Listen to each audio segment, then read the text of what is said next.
There are some specific types of therapies that are being studied. These are considered the good parasite.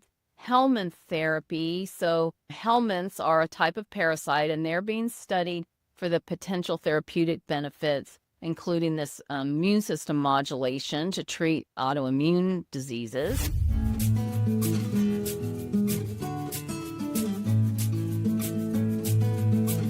Welcome to the Let's Talk Toxins show.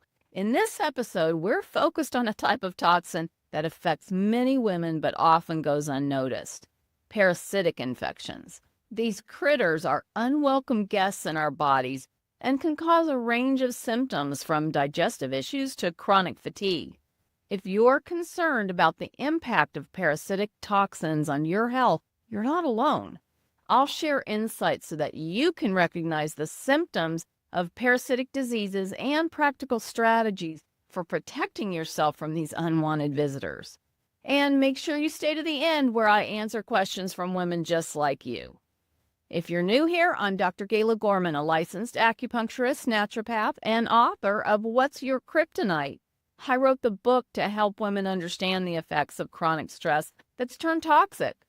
In the book, I share the molt method I developed to make it easy to shed stress, along with the accumulated toxicity, just like any other creature in nature that's outgrown its trappings. Many women find their way to me after trying everything to deal with their annoying symptoms. You may feel like you've learned way more than you ever wanted to know about health and still aren't healthy. It's time for a different approach. Symptoms are directly related to stress, but stress isn't easy to master, and it isn't going away. If you're ready for a new approach that will lead to stress mastery, I highly recommend my Wellness Warriors membership. It's perfect for those who have a strong sense they're missing something important. That's the key to optimal wellness. In the membership, we apply the molt method I developed. MOLT is an acronym: M for mindset, O for order, L for lifestyle, and T for toxins. It's designed to help you shed stress, cruise through midlife symptom-free, and end issues like chronic fatigue, insomnia, and even weight gain. Join us and turn your knowledge into real change. You can learn more at drgayla.com/links. In this segment, I share information from research studies related to toxicity. You can think of it as a toxin trend. As I mentioned a moment ago, the T in MOLT stands for toxins, and I can say with confidence that every symptom is caused by accumulated toxicity. I evaluate 12 categories of toxicity when I'm working with someone to unravel a health mystery. Our world is full of man-made substances that our bodies were not designed to deal with.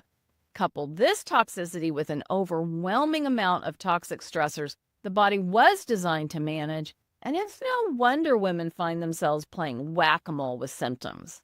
Here's a report that's a great example of a toxin trend. This is an article published in PubMed, and the research found that there are parasite-derived anti-inflammatory molecules. So essentially, some parasites, surprisingly, produce substances that can help reduce inflammation in the body.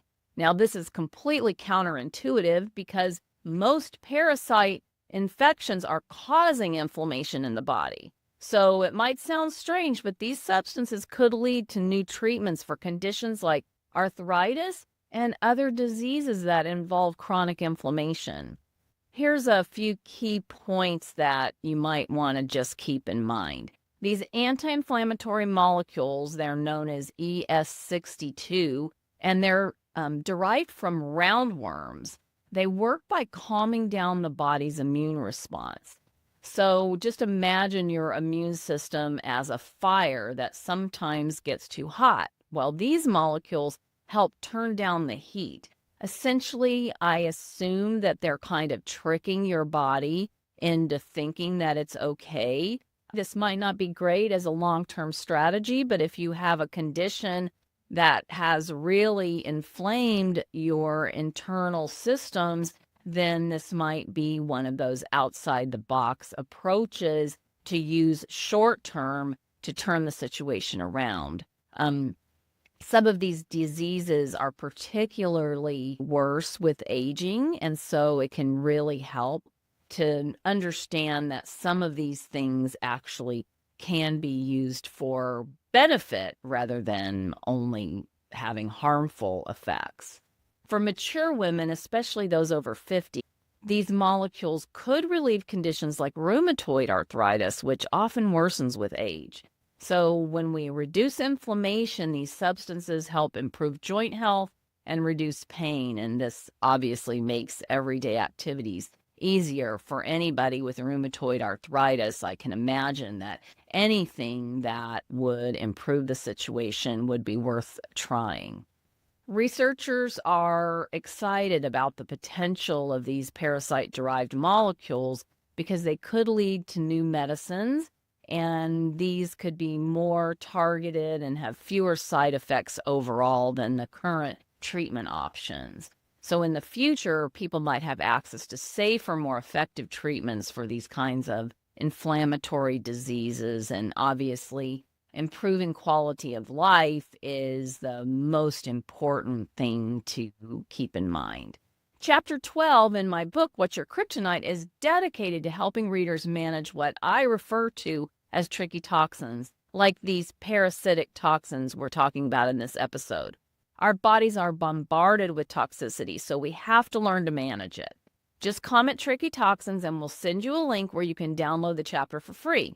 If commenting isn't convenient, go to drgala.com/links and sign up for my Wellness Weekly newsletter. You can respond to any email you receive from me with tricky toxins and we'll send you a link. In this next segment, I'm opening the kimono to share how I was challenged to apply my suggestions. I'm walking my talk, and here's an example. Every suggestion you'll hear from me has been tested in the trenches. That includes saying no to symptom suppression. Over the past 4 decades, I've developed processes that work sustainably. Typically, it requires a combination of approaches that I've synthesized to address the health issues that show up repeatedly for many women. In this case, I don't have any personal crazy parasite stories, but I want to highlight a couple that have blown me away over the years. The story that probably affected me the most was reported by CBS News, and I'm sure other news outlets, but this is where I picked it up. And essentially, this young man went to the hospital with just debilitating headaches that had come on kind of suddenly. And so the doctor thought that he had a tumor, and they moved forward relatively quickly to do surgery. And it turned out that there was parasite that had encased itself in larva in the brain of this man, and the surgeon removed it, and the larva and the parasite was still alive. So alive and growing in this man's brain. And so if you don't think parasites can live in our body and continue growing, and essentially, how are they growing? They're feeding off of us. And so these parasites are really not to be taken lightly. And if you suspect that you've got some sort of parasite activity that needs to be addressed, do not kick the can down the road, because I have also heard stories about people going through some sort of targeted parasite detox or cleanse and expelling foot-long worms in the toilet. Most parasites, honestly, you won't see. They're really small and are kind of hard to detect. But in some cases, these really long worms will finally succumb and die, and your body will be able to expel them. This is going to take some sort of targeted detox and usually really persistent effort.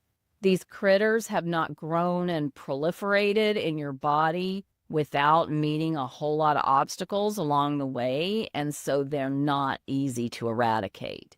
Parasites, honestly, are not avoidable. If you've traveled at all, you are exposing yourself to new pathogens and new parasites that your body's not accustomed to dealing with regularly. And so you're really not going to be able to avoid parasites. You just need to watch for signs that you have some sort of activity that's escalating and do something about it before it gets out of hand.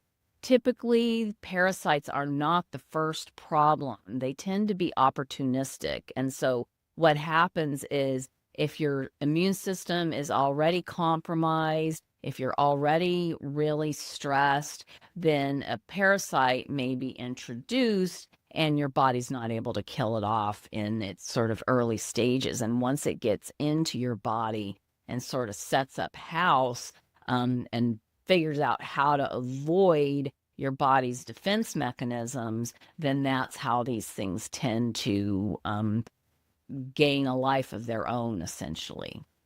So some of the things that we do to deal with a parasite overgrowth is use what's referred to as a full moon cleanse. We'll talk about this as we get further into this episode, but parasites in particular seem to be more active around the full moon. And when they're out and active, they're more vulnerable. So we want to make sure that if we're going to do a targeted cleanse for parasites in particular, that we do that around the full moon. We typically start that a few days before and go through a few days after the full moon. Herbs tend to be particularly targeted to different types of critters. So you want to make sure you've identified the right herbs for the job so that your approach is going to be up to the task. I will also say that having pets in your home definitely creates more exposure. Cats and dogs are known carriers of parasites that can cross from the pet to a human. And so you're going to need to do more regular maintenance if you are living in a home with pets. Now, let's continue talking about this hidden health concern that affects so many women, parasite infections, and how they're silently impacting our health. Understanding the symptoms of parasitic diseases is crucial as they can often mimic other conditions, making diagnosis really challenging. Symptoms can range from digestive issues to chronic fatigue, and if left untreated, these infections can really lead to serious health complications. And I mentioned a few moments ago, we really can't completely avoid exposure to parasites. The good news is that we can take practical steps to reduce our risk and support our body's natural defense mechanisms against parasitic toxins and really parasite overgrowth. Let's explore what recent research tells us about managing parasitic infections and maintaining optimal health, especially for women. Let's start by talking about when parasites really become a problem. And again, I'll reiterate, we cannot avoid parasites. Parasites can be found in just about every environment, and waterborne parasites are often found in drinking water, especially in areas with poor sanitation or during outdoor activities like camping.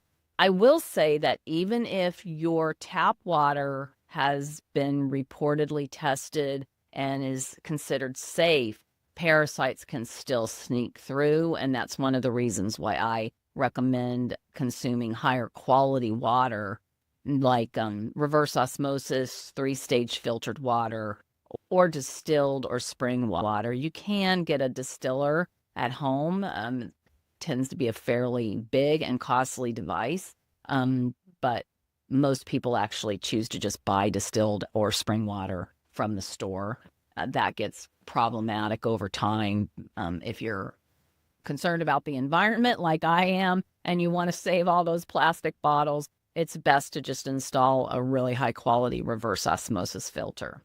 So as a reminder here, as I mentioned earlier, pets can carry parasites like hookworms and roundworms, and these can easily be transmitted to humans through contact. And just to point this out again, there are some good parasites that have been found to have beneficial effects on human health, like the ones we talked about previously.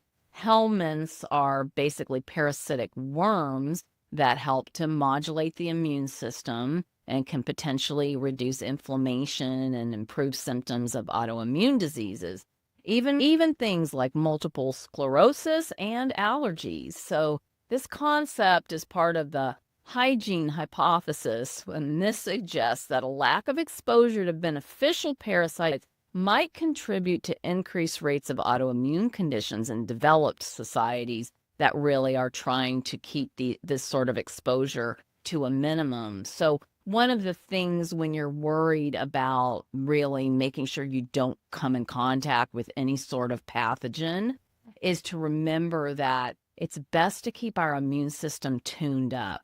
Our immune system stays tuned up when we introduce manageable amounts of these toxins to our immune system when we're in a healthy state. And so we don't want to just avoid all kinds of pathogens of any sort. These parasites would be included in that approach. Common parasites that cause significant health issues include trichomonas, toxoplasma.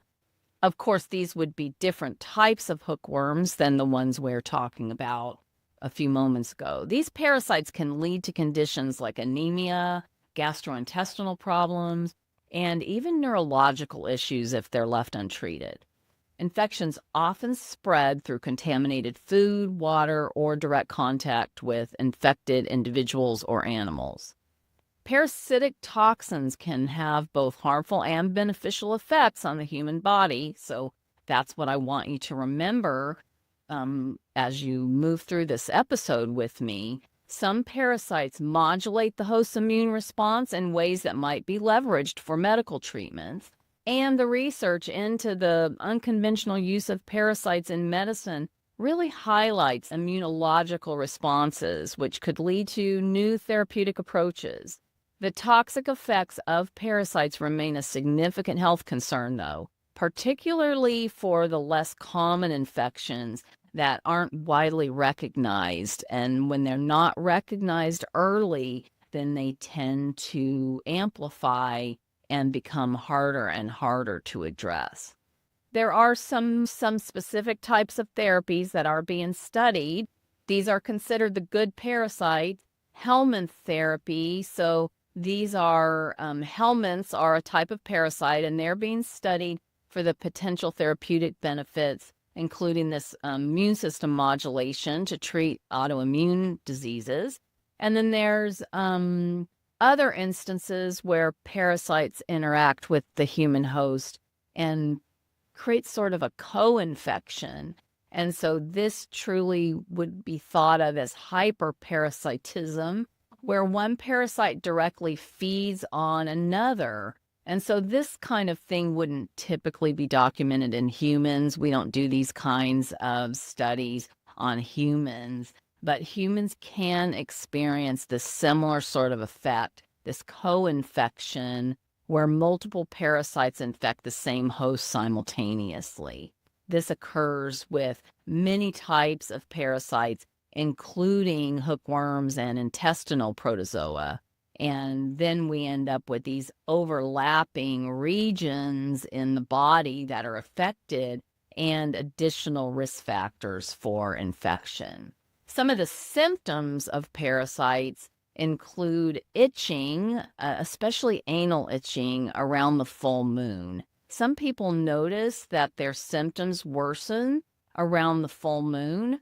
I often say that this is in part because the body is made up mostly of water, and you see how the tides are affected around the full moon. We tend to have what's known as a king tide around the full moon. So you know that all that water in your body is being affected by the full moon.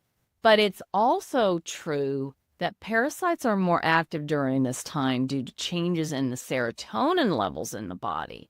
And serotonin apparently helps parasites move and reproduce, and this leads to increased activity, including the symptoms like itching or restlessness, even insomnia. And so you might think of serotonin as essentially the happy brain chemical in the second brain or your gut brain. Serotonin production starts in the gut.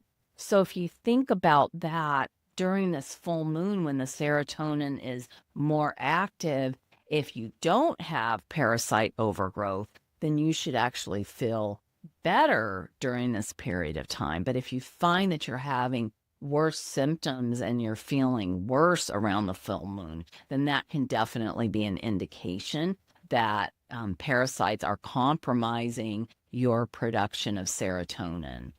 Some additional symptoms of parasite infections include digestive issues, unexplained diarrhea, constipation, bloating, even gas are common symptoms.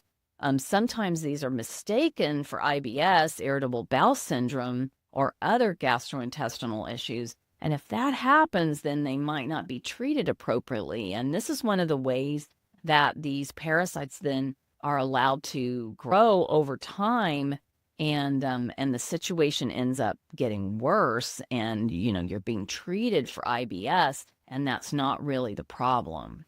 Parasites can also cause unexplained chronic fatigue and even weight loss.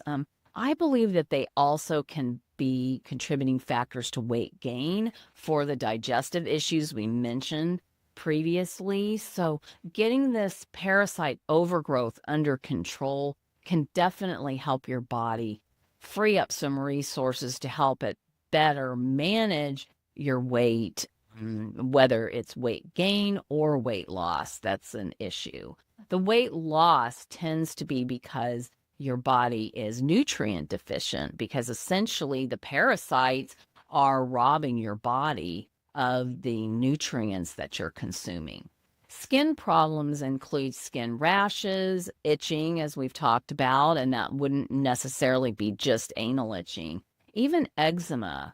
And this occurs typically because our immune system is hyperactive, and we may have allergic reactions that happen more readily if parasites are a problem for you. Some people experience anxiety, again, insomnia. We mentioned this, the restlessness, and all of these can be linked to the increased activity of parasites during the full moon. Why do symptoms flare up? Well, they may also be flaring up because of the life cycle of the parasites. So the parasites have a life cycle as well, and most parasites, not these really mature worms, most parasites have a fairly short life cycle, but they lay eggs, and then those eggs are basically dormant until they hatch. And this can make it also really difficult to eradicate them because you've got to catch them when they're hatching. And so one of the ways we do that is to treat during this full moon period, as I mentioned before. But when parasites are more active, they may be experiencing more die-off, or even these new parasites are being hatched, and this can increase the toxin level, essentially, that they're producing in your body, and that will obviously create additional symptoms and increased severity of symptoms. An article published just a couple of months ago in January 2025 referenced a study released in December, and it revealed that hookworm parasites, the ones that are found in both pets and humans, are becoming increasingly resistant to the common treatments that are used by regular medical doctors. This is a significant concern because hookworm infections can cause serious health issues in animals and people. The resistance has been identified in North America, here in the United States, and Australia, highlighting the need for new strategies to manage these parasites, or I might suggest turning to old tried and true strategies that have been used since ancient times. One of the types of larvae that they looked at in this study is known as cutaneous larva migrans, or CLM. This is hookworm larva, and it often causes a snake-like rash with itching and blisters known as CLM. So be careful if you think that you're having hives, because it could be this CLM that's related to parasites. It typically resolves on its own, but it can be treated with antiparasitic drugs. Again, I want to caution you that these antiparasitic drugs can actually drive the parasites further into the body and make the problem worse. So you want to be very careful with any sort of medical intervention and prescription medication. Hookworms are transmitted through skin contact with contaminated soil or feces, particularly. So prevention involves good hygiene practices, like making sure you're really careful with pet waste. Think like the kitty litter box, for example. You want to make sure you're wearing gloves when you're doing anything like that, or even while you're gardening. Untreated hookworm infections can lead to severe health issues like anemia, essentially from malnutrition. And this poses significant risk to vulnerable populations like children and pregnant women. But honestly, it affects everyone. If we end up with a nutrient deficiency, that is going to accumulate long term. So let's just recap this. What actually happens when parasites grow and digestive issues occur from nutrient deficiencies? So really, we've mentioned this previously, but we've got diarrhea, bloating, and gas. These nutrient deficiencies can cause fatigue and just general weakness. Hookworms can cause a chronic loss of blood as well, and this leads to anemia and malnutrition. For example, I donated blood this week when the blood drive truck was in the area, and one of the things they test for are your iron levels, and they're looking for anemia. So I highly suggest donating blood if you have the opportunity to do that. It's really helpful for a lot of health reasons, but it's a quick way to just make sure that your blood is in good form. The parasite infections cause increased inflammation in most cases, as we've talked about here, and these growing parasites can trigger the immune response in your body. The inflammation often causes joint pain and also skin rashes and itching, like we've mentioned. But in severe cases, it might lead to more serious conditions and even organ damage.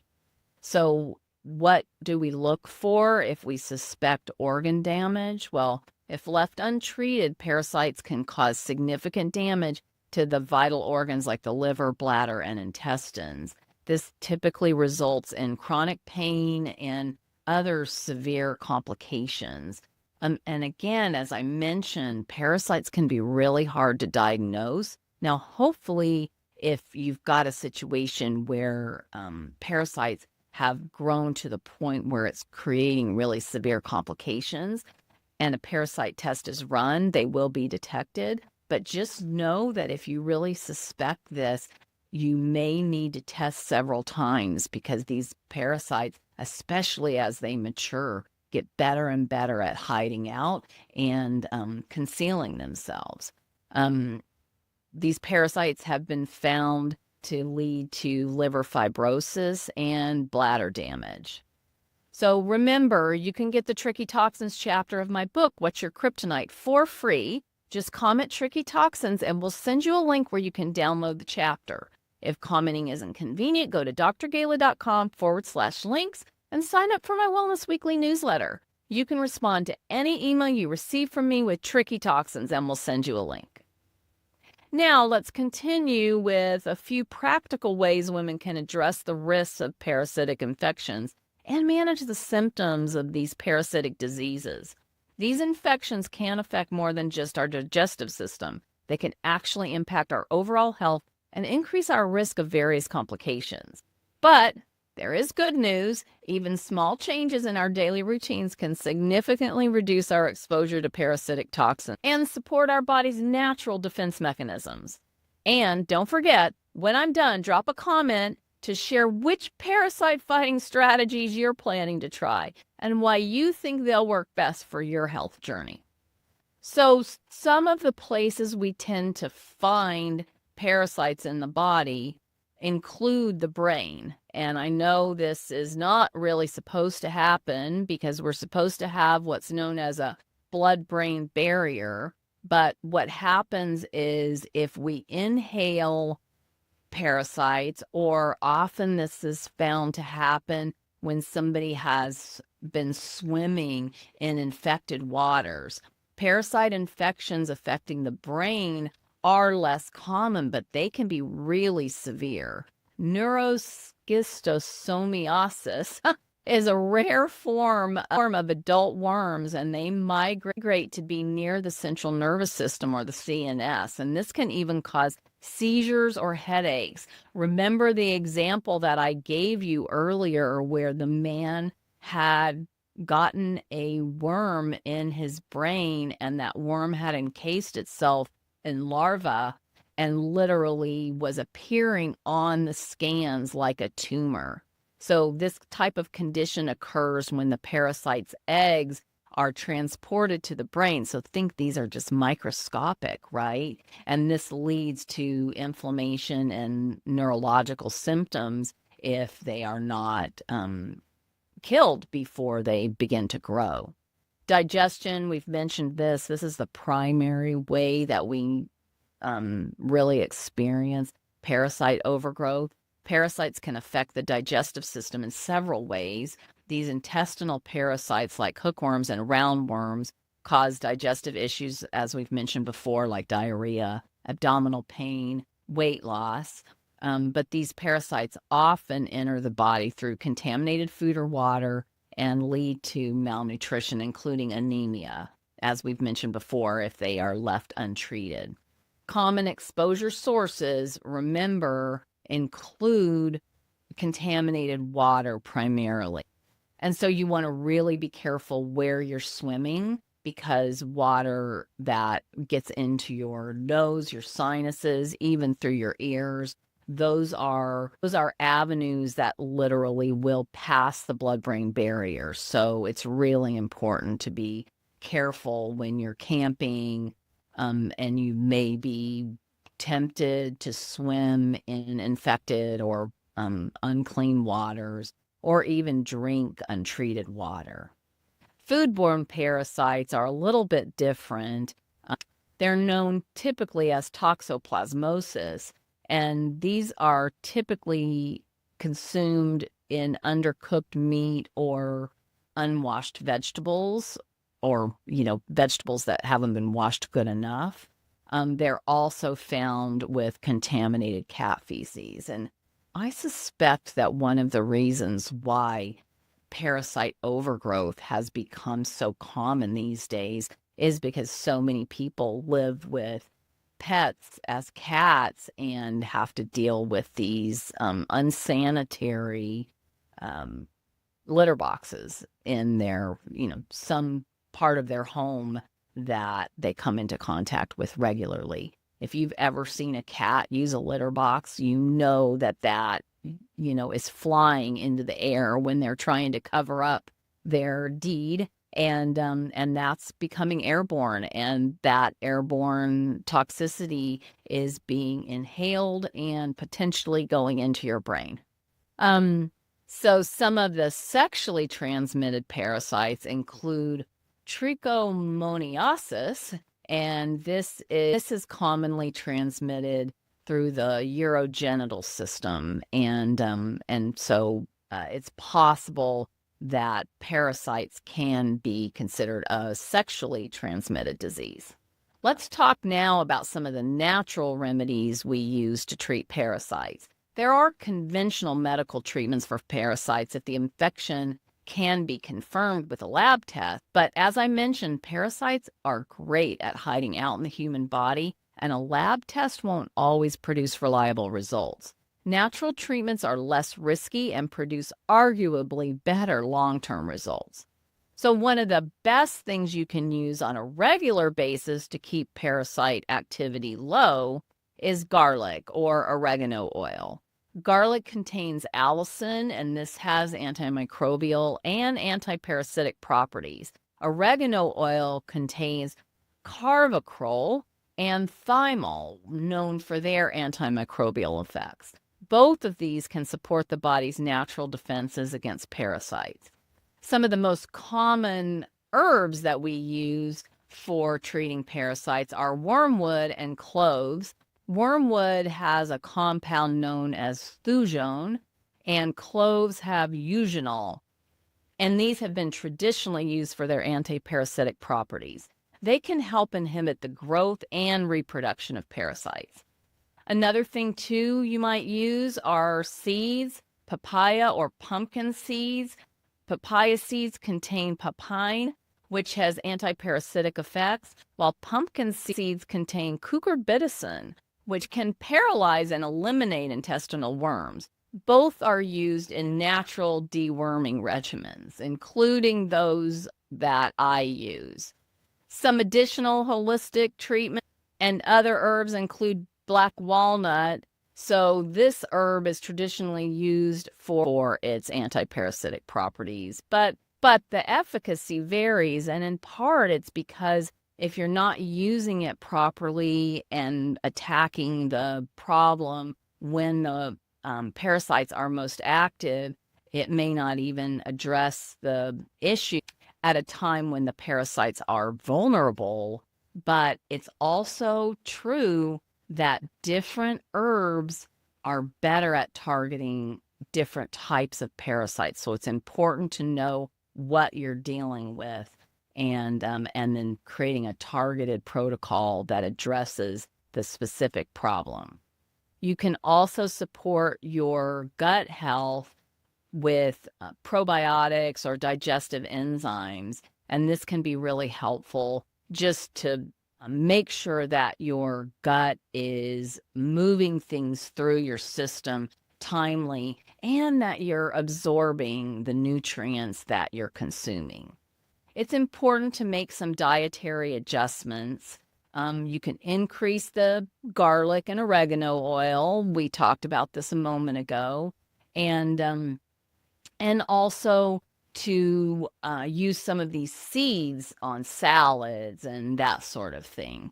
I typically create a targeted and comprehensive protocol to address the type of energetic disturbance that is identified with my bioenergetic scanning system.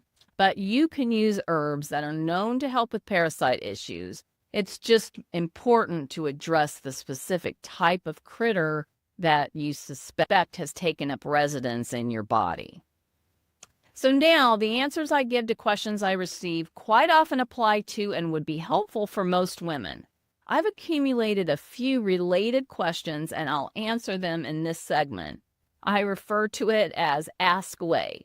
And if you'd like to ask a question, I created a form so that it's sure to get answered. And your question could be shared in a future episode, helping many other women. So comment question and we'll get you a link to the form. If commenting isn't convenient, go to drgala.com/links and sign up for my Wellness Weekly newsletter. You can respond to any email you receive from me with question and we'll send you a link. What are the most common symptoms of parasitic infections in women? Well, digestive issues are definitely going to be the most common issues. These include unexplained constipation, diarrhea, gas, bloating, and nausea. But I will say that a lot of these symptoms occur for many different reasons, including, just eating foods that don't agree with you. So that's one of the reasons why parasites often go untreated and they're allowed to grow. It's also common to have chronic fatigue, exhaustion, and even anemia if you've got a parasitic infection that has gotten out of hand. These parasites are feeding off of you and the nutrients that you're consuming. And so your body is not getting what it needs to stay healthy. And what's growing instead? The parasite, the worm, or whatever kind of parasite that you've got going on. There's also the possibility of having unexplained rashes, including hives or eczema, or even just itching. So it's really important that if you've got some kind of situation like this that really is unexplained, or maybe you've gone to the doctor and they've just said it's just an allergic reaction, I urge you to keep poking at this and make sure that you're not going to just take some medication long term that's just allowing the problem to grow uninhibited. So really watch the entire episode and make sure that you are being mindful of any symptoms that seem to be pointing cumulatively to the possibility of a parasite overgrowth. How can I protect myself from getting parasites, especially when traveling? Well, let me just remind you that it is impossible to protect yourself from getting parasites. I will say that when we're traveling, we are exposed to parasites that our body's not accustomed to dealing with. And so it is more common to come back from a trip, an overseas trip in particular, and have some sort of critter that has come along for the ride. But some of the things you can do just to help minimize the damage is make sure that you're practicing good hygiene. You want to wash your hands frequently, especially before eating and after using the restroom. Be cautious with food and water, especially water that is coming out of the tap, or with foods that tend to be raw and maybe haven't been washed as well as they should be, like lettuce and that sort of thing. You want to really drink bottled water, and if you can't drink bottled water, then make sure you're boiling the water. And avoid raw or undercooked meats or seafood or even vegetables. As I mentioned, I love salads, and so you need to really make sure that if you're going to eat a salad, make sure you're consuming some garlic or carry your oregano oil with you, and that may help to get rid of whatever you consumed before it has a chance to really take hold. You want to make sure that you're wearing shoes on beaches and avoid swimming in fresh water that may be contaminated. So, one of the things I absolutely love doing is walking on the beach, barefoot in particular. It's really great for grounding. So this is one of the things that I would say you really need to be mindful of. If you have walked barefoot on a beach, you want to really make sure that you're cleaning your feet well after that exposure, potentially even with some sort of soap and water that would really minimize the potential of this sort of parasite making its way through your skin, or even potentially capitalizing on some little abrasion that you have where you've got an open wound, even as small or superficial as it might be. There is definitely a thing known as flesh-eating bacteria, and where this tends to be found is in a beach area or some kind of fresh water that's been contaminated. So really important to make sure, especially if you're in an area that you're not familiar with or that your body has not been exposed to previously, to make sure you're washing really good after your exposure. What food should I avoid to prevent parasitic infections? Well, it goes without saying that raw or undercooked meats definitely have more likelihood of having parasites, even if they have been refrigerated. If the parasite was in the meat before it was refrigerated or even frozen, it's really likely that that parasite will come back to life when it's brought back to room temperature. Imagine if a parasite can live in your body or your brain, if it can go through the stomach acid, if it can live in your brain and make it past your body's immune system. Do you really think that refrigerating it or even freezing it is going to get the job done? Really, the only thing that will certainly take care of it are boiling or cooking, and really cooking through whatever meat or food that you're consuming. So when you've got something like a vegetable or fruit that's eaten raw, it's really important to wash these things well with something that would be helpful to kill any of this sort of activity. And then obviously you'll have to dry it. Lettuce is particularly problematic, and I love salads, so it's definitely an ongoing source of a potential problem for me and for a lot of women. We love our salads, right? There's also possibility of being exposed to parasites with unpasteurized dairy products and juices. I think this is less of an issue, especially in the United States, but I will say that I encourage you to avoid dairy products as much as possible because they tend to be really hard on your digestive system anyway, and juices tend to have too much sugar, even natural sugar. And so it's best just to minimize your exposure to dairy and juices. And I believe that'll go a long way to minimizing the possibility of exposure to unwanted parasites. Are there any natural remedies that can help treat parasitic infections? Well, I encourage you to watch the whole episode because I went over quite a few things, but we'll give you some ideas here. So garlic is one of the best things to deal with parasites. Honestly, any sort of infection. It's known to have antimicrobial effects. It contains allicin, which has shown to be really helpful with parasites. Pumpkin seeds are another thing that can be really helpful. These are believed to have certain properties that paralyze parasites, and then when they're paralyzed, they're more vulnerable to whatever targeted detox we hit them with, or even your own native immune system being able to handle them.